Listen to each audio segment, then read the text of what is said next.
आरोपीचं नुकसान होत असेल तर आपल्याला लढावं लागेल. आता रस्त्यावर उतरले पर्याय रस्त्यावर उतर नाही तर तिकडं वड्यात उतर म्हण. कुठं उतर. काल तुम्ही विखे पाटलांना विनंती केली की माझी आणि अजून एखादी नार्कोटेस्ट करा.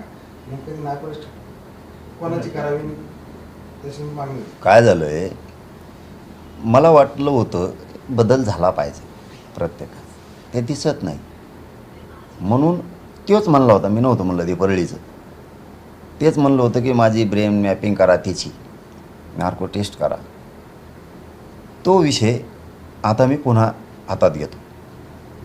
त्यांनी कोणाला घातपात करायला लावला माझा. मग आता तो काय गोळ्या औषधात याच्यात जेवणात घालणार होता, ते काय दगा फटका करणार होता, हे पुन्हा तपास होऊन ते समोर आलं पाहिजे. पुन्हा तपास होऊन काय होता विषय, कोण होता, पडलेलं त्या कोण जात होता, पीए त्याचा बीडवाला, त्याच्यात आरोपी एक नंबरला कोण करायला पाहिजे होतं, तो कोण तिसराच केला आहे, हे सगळं घेणं गरजेचं आहे. आता पण त्या आरोपींना साथ कोण देत आहे, ते कसं आरोपी होत नाही, या संदर्भात सगळं आता लावून धरणार आहे मी. CID पासून SIT पर्यंत या सगळ्या पुन्हा तपास त्यानं होतं गरजेचं आहे. आणि त्याच्याशी बोलणं झालं आहे त्या आरोपींचं. कोणी प्रत्यक्ष जाऊन बोलत होते, कोणी फोनवर बोलत होते. मग त्यो याच्यात कसं काय नाही. मग रश्मी शुक्ला ज्या पूर्वीच्या महासंचालक होत्या, त्या अजितदादा, फडणवीस साहेब हे स्वतः नागपूरला बसले होते. मग त्यावेळेस त्याचं नाव बाहेर काढलं याच्यातून. मी आता तो विषय लावून धरणार आहे आता, त्याची आणि माझी आणि त्या 3 आरोपीची. तसे त्याच्यात लय मोठे आहेत, ते सगळेच घ्यायला लावणार आहे आता. नार्को टेस्ट कसं काय होत नाही ते बघतो, कारण त्याची एकदा नार्को टेस्ट झाली माझ्या प्रकरणात नेमका तो काय करणार होता. आता करणारा, मी पुन्हा सांगतो, मी आरोपीला तर दोष देत नाही, करणारापेक्षा करून घेणारा महत्त्वाचा आहे. ती काय करतो, मागून राहतोय आणि घोडे नाचल्यासारखा नाचितोय.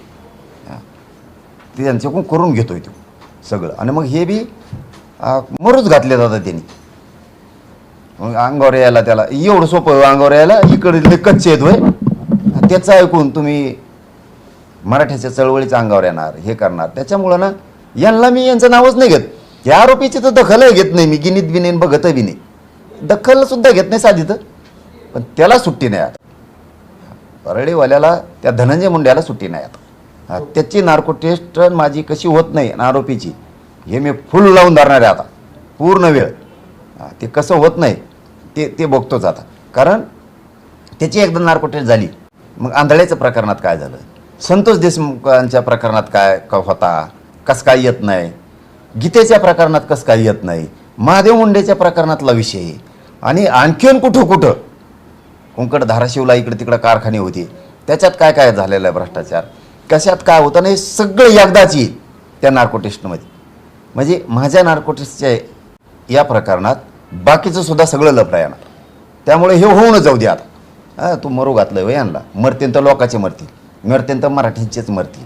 आणि तुला मजा करायची होय, लोकाचे लेकरं सोळावर देऊन तू बघतोस तो ऐकडा. या संदर्भात मुख्यमंत्री उपमुख्यमंत्र्यांकडे तुम्ही तक्रार करणार?